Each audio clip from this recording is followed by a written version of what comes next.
Okay, we're going to put the pedal leveler cord on now. So you'll see the cord has a crimped end on one end and then it's open on the other.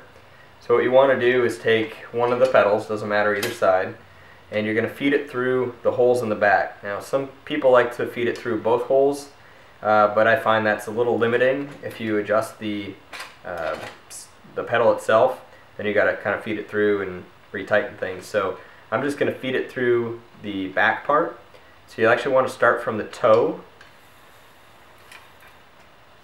feed it all the way through, and that's what it's going to do. So you got one end done. Now we're going to go to the back, and this is the post that you put on way back at the beginning. Feed the cord through the pulley, and you see as I tighten it, it brings the pedal up. That's why I call it pedal leveler. Now you're going to do the same thing but opposite to the other pedal. You're going to feed it in from the back and then take it from the front. And then there's many different ways to tie a knot, but basically you're going to tie a knot to keep that as tight as possible. So make sure you pull it tight, feed it in, kind of work it down.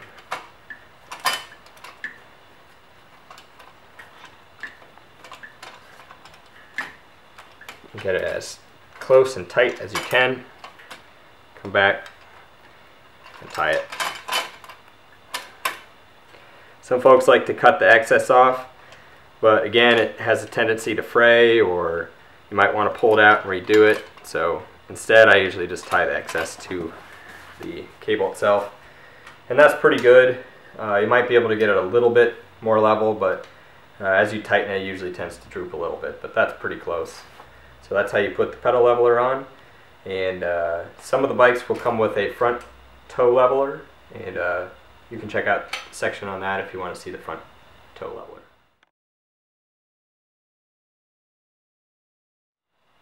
Okay, we're going to put the reflectors on. These are pretty simple but a little tricky if you're doing them for the first time.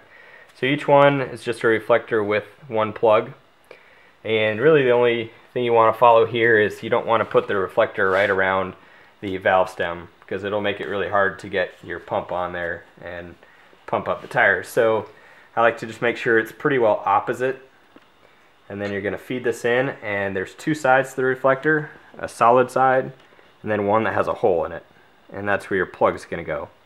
So you want the side with the hole in it towards you. You're going to feed it in, and this is just kind of a trick here. Find the spoke that it fits in well. So this one does fit pretty well. There's a slot in there for the spoke to go through, and then the curve of the reflector kind of follows the curve of the rim.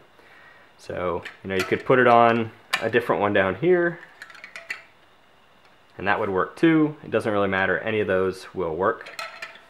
I'll fish it back over here, put that on, and I'll take the plug, and it's got slots in it, so I want to make sure I follow the spoke and kind of push it into place. And then you're going to take a flathead screwdriver, and you're going to push with it as well as turn, and it clicked into place. Now I'm going to turn it about a quarter turn, and you usually hear a snap, not always, but if you hear that snap, it's good to go. It's locked in place, and that reflector can't move.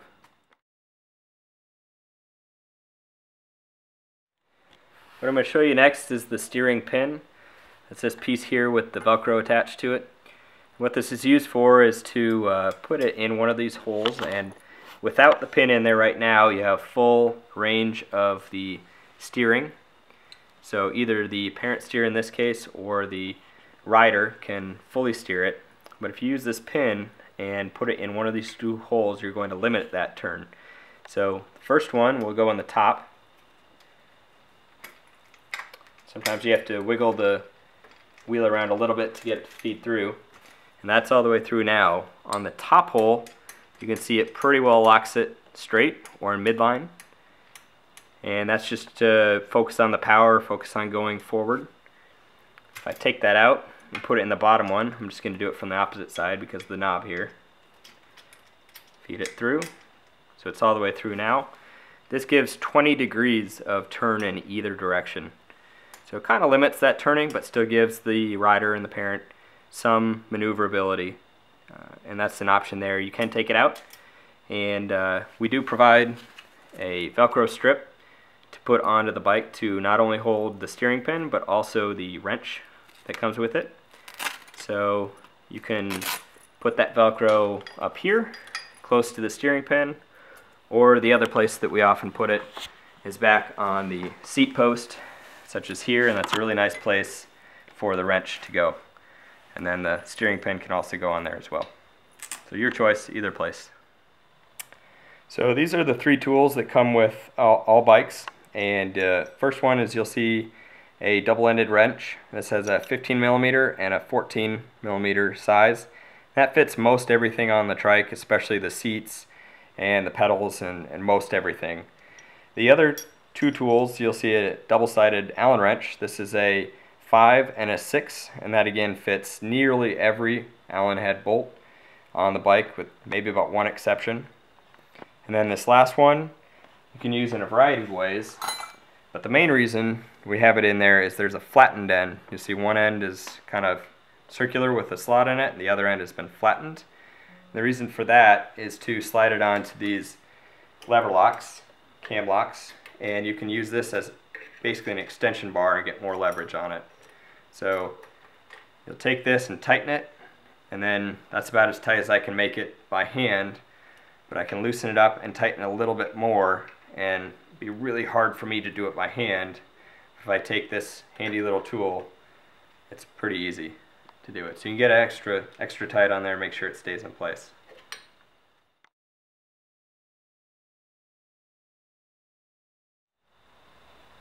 So final adjustments here, I'm going to focus on the front end first. So one of the things that we left a little loose is the front end here.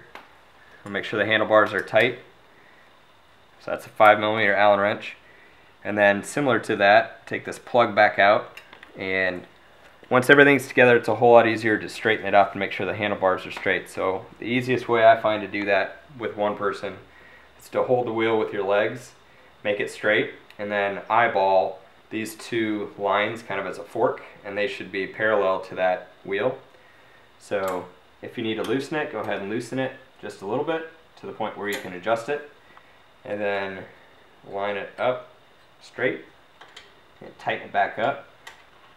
And you want to make sure that this is really, really tight, because you don't want a kid to be going downhill and enjoying themselves and then find out that their steering's a little loose and be out of place. So those are two quick adjustments there. And then we have a similar adjustment on the back.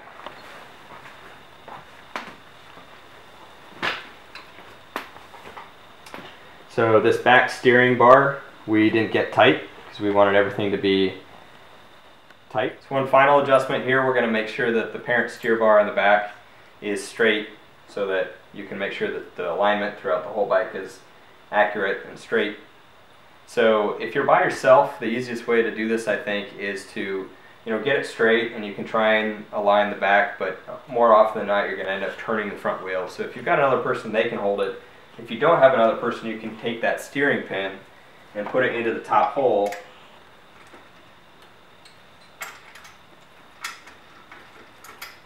Put it through, and that at least will get it pretty darn close to straight and won't let it move. And then come back to the back, and I'm going to loosen these two 5mm bolts just enough that I can adjust this bar. You see it sink down a little bit. And I want to keep it about as high as I can, because I know most folks want it actually a little bit taller for being taller themselves. And I want to make sure that that is straight. And once I see it is, I'm going to come back, tighten up these bolts. I usually try and get one just quickly snug so it doesn't rotate out of place while I'm doing it. And then cinch them back down all the way.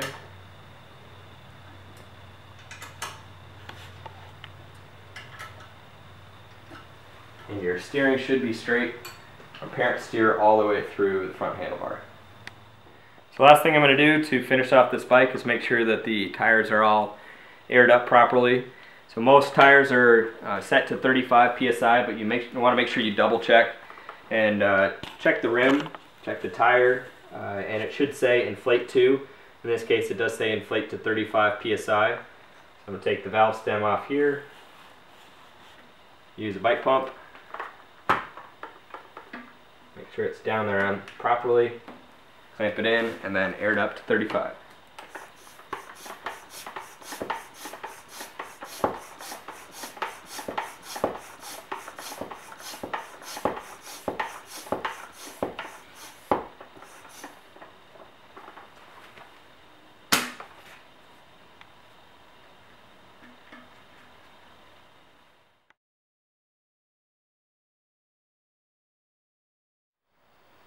Okay, to prep the brake to put the cable and handle on, you'll notice that the bike usually comes with the brake pads mounted vertically, and so the first thing we'll need to do is actually loosen those up, and it just takes a little bit and they get loose. And then you'll notice there's a bit of a curvature to that brake pad, so you want to make sure that the curvature of the brake pad follows the arc of the wheel and tire. And then the pad is going to sit on the metal part of the wheel, not on the rubber of the tire. So I find the easiest way to do this is to line it up and kind of put it into position along the rim of the wheel.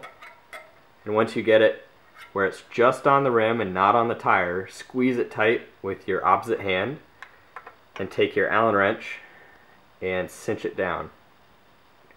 And the pad has a tendency to turn as you tighten it down with the wrench, but if you just squeeze it tight and if you hold it real tight with your other hand, usually you can avoid that, and now it's just on the rim, not on the tire. So that's one side, and I'll do the exact same thing on the opposite side. Loosen up the pad, align the curvature, line it up on the metal of the rim. Take it really tight with my hand, come back and tighten up that pad.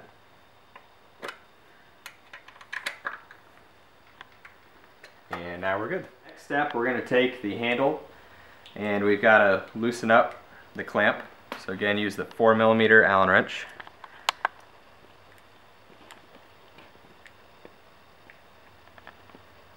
And you might get away with just undoing one side and making it really loose on the other.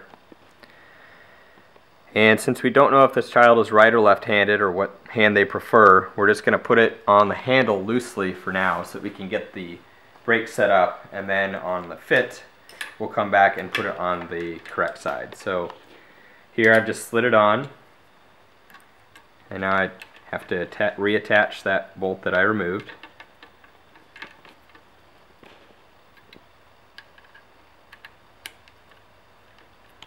Again, you have to tighten it all the way down, just make sure it doesn't come off. I just want it snug so that it doesn't rotate around on me.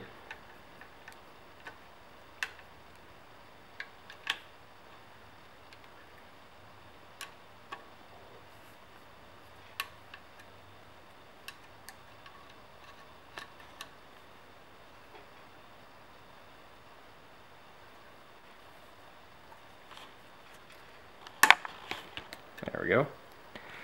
So the next part, we're going to add the brake cable in, and the brake cable is going to go into this little hook here, and it's going to feed through this open line. So we need to align these two parts, these two ferrules, aligned. And there are many different ways to do the brakes and set them up, and the way I'm going to show you is a recent trick. It seems to work most every time, so this is just one way to do it, but it seems to work pretty well. And what I'm going to do first is actually take these ferrules, and if you notice, as you look inside here, it's actually got threads about 1/2 inch or so into the brake handle. I'm going to back that off and remove it about 2/3 to 3/4 of the way, and you'll see why in a little bit. So that looks pretty good to me. You want to make sure there's still a few threads in there because it does get a little wobbly. And now I have to make sure that my slots are aligned. So I'm going to take the brake cable, and this is the end of it, and I'm going to pull the handle back, turn it, make sure it latches in there really good, pull the cable, make sure it lines up, and let the handle back in. So the next thing I'm going to do is turn the outside ferrule just so the slot doesn't align, and then take the inside ferrule and tighten it all the way down, and you can just make it finger tight and that should hold fine. So next step, we're going to take the cable noodle, and you'll start with the end with the long cylinder on it, and we'll take the brake cable, push it in, and you'll see it pop out the other side. You might have a little grease come out. Slide it all the way, and now you can take the cable and pull on it, and that should be pretty snug. We're going to feed this noodle into the lever here, like so. It should poke out. And next we'll take the rubber boot. We'll take the bigger end, fat end, slide it over, and fit it onto the noodle. And this is basically protecting the brake cable to make sure dirt and dust doesn't get inside and then kind of gum up the cable so that it doesn't work. So once you have that done, the next step is take a 5mm Allen wrench, and on the opposite side you're going to loosen this bolt. And this is where your cable is going to go, so you need to loosen it up enough that you can get the cable through, and you'll see a slot on it.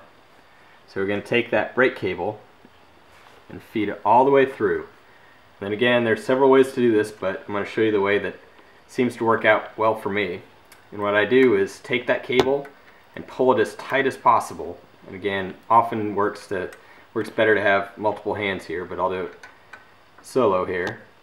And once I get it in there, I'm going to tighten up that bolt, and I got my cable cinched up. You want it tight enough that that cable's not going to slip out, but you don't have to cinch it all the way down. The reason we do it this way is because we want the brake pads to be tight against the wheel right now. So if I pick it up, I can't really turn the wheel. But there are two adjustments on every brake. There's a gross adjustment, which is this bolt and letting the cable go in and out further, and that really lets the brake pads go wide or tight. And then there's a minor adjustment, which is what we did up here. And the reason we brought it all the way out is because when I turn the outside back in, that actually is going to loosen up the brake pads. So I'm going to purposely make it too tight. So I'll spin off the inside one, and now I'm going to turn that outside one back in about halfway or so. Tighten this up, and then give some squeezes on the brake. And this is letting all the slack in the cable come out. And then I'm going to come back down, pick up the bike, and the wheel spins freely. And then just to check it, I'm going to spin it, squeeze the brake, and stop really nice. I'll try it one more time. And it squeezes really nice. The grip itself is only about halfway tight, which means there's a lot of slack that can still be taken up when the brake pads wear or the cable stretches a little bit, and that's pretty good to go for the front brake. So last couple thoughts on the front brake. First, we want to put the safety cap on. So I'm just going to bend the cable up out of the way a little bit, and it bends pretty freely. Put that cap on,